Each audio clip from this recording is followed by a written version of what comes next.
Est-ce que n'importe quelle entreprise pourrait être transformée en coopérative ? N'importe quelle entreprise. Tous les secteurs. Vous trouvez des coopératives dans tous les secteurs. J'aime bien citer cet exemple d'une coopérative de consommateurs dans un sous-marin nucléaire.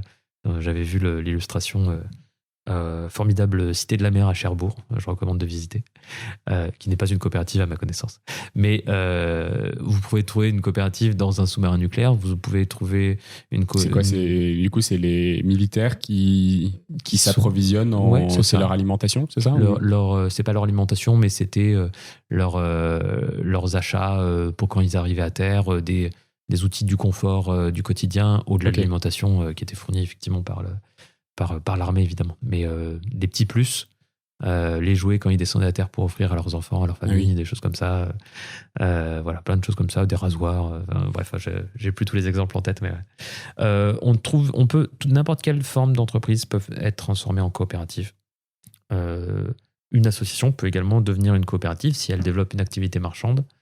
Vous avez une SA, une SAS, une SARL, peu importe la forme juridique, vous pouvez la transformer en coopérative.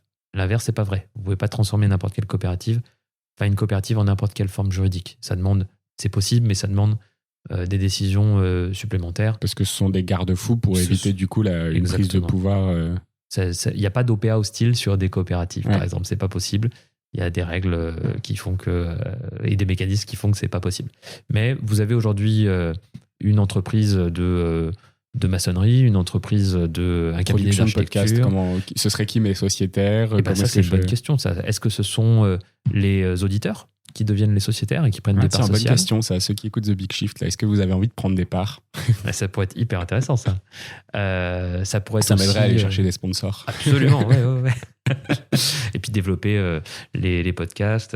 Mais du coup, les auditeurs participeraient aux décisions d'orientation sur le long terme, pas sur le quotidien. Ça serait pas eux qui décideraient comment tu vas enregistrer l'épisode, etc. Mais par contre, ils participeraient aux grandes orientations du podcast, en tout cas de l'entreprise.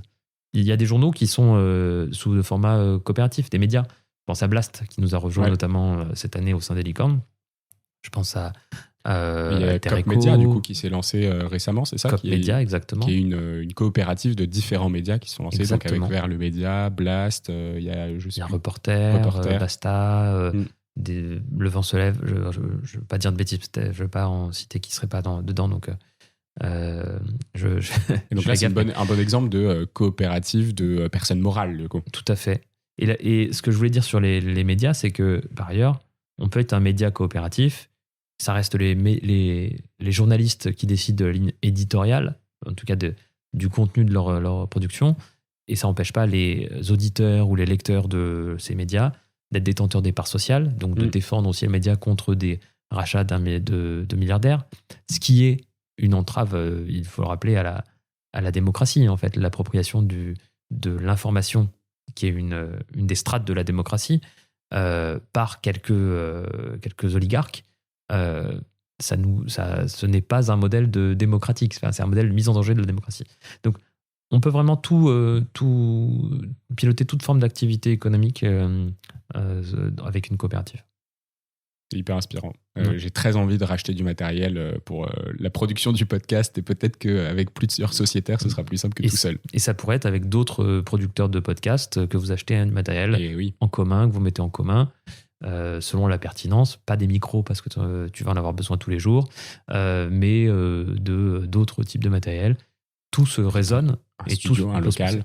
Un local, absolument.